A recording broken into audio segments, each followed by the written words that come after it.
जय श्री कृष्णा। आर्यव्रत की कहानियों में आपका स्वागत है। आज मैं आपको सुनाने जा रही हूँ करवा चौथ व्रत कथा। तो चलिए शुरू करते हैं। बहुत समय पहले इंद्रप्रस्थपुर के एक शहर में वेद शर्मा नाम का एक ब्राह्मण रहता था।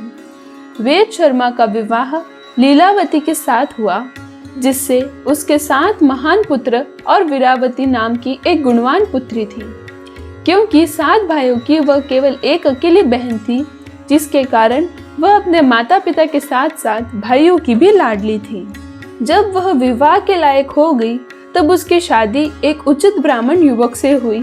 शादी के बाद वीरावती जब अपने माता पिता के यहाँ थी, तब उसने अपनी भाभियों के साथ पति की लंबी आयु के लिए करवा चौथ का व्रत रखा।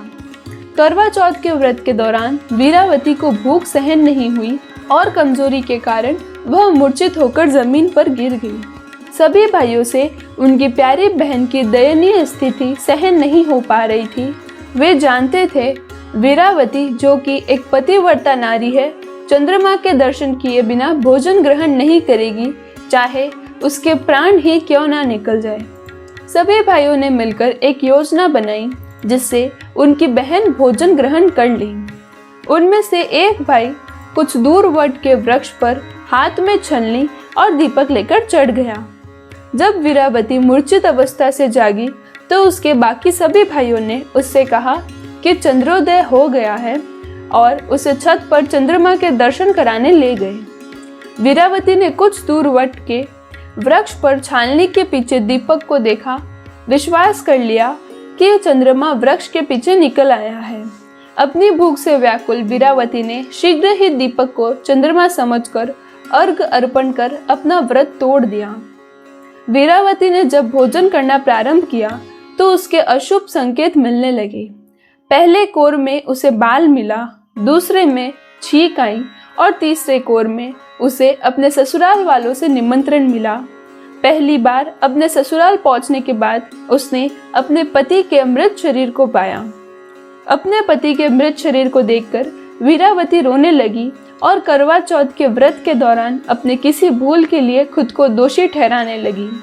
वह विलाप करने लगी। उसका विलाप सुनकर देवी इंद्राणी, जो कि इंद्र देवता की पत्नी है, वीरावती को सांत्वना देने के लिए पहुंची। वीरावती ने देवी इंद्राणी से पूछा कि करवा चौथ के दिन ही उसके पति की मृत्यु क्यों हुई, और अपने पति को जीवित करने के लिए वह देवी इंद्राणी से विनती करने लगी। वीरावती का दुख देखकर देवी इंद्राणी ने उससे कहा कि उसने चंद्रमा को अर्घ अर्पण किए बिना ही व्रत को तोड़ा था, जिसके कारण उसके पति की असामयिक मृत्यु हो गई। देवी इंद्राणी ने वीरावती को करवा चौथ के व्रत के साथ साथ पूरे साल में हर माह की चौथ को व्रत करने की सलाह दी और उसे आश्वासित किया कि ऐसा करने से उसका पति जीवित लौट आएगा। इसके बाद वीरावती सभी धार्मिक कथ्यों और मासिक उपवास को पूरे विश्वास के साथ करती। अंत में उन सभी व्रतों से मिले पुण्य के कारण वीरावती को उसका पति पुनः प्राप्त हो गया। यदि आपको मेरी यह कथा पसंद आई हो, तो वीडियो को लाइक करें और चैनल को सब्सक्राइब करें।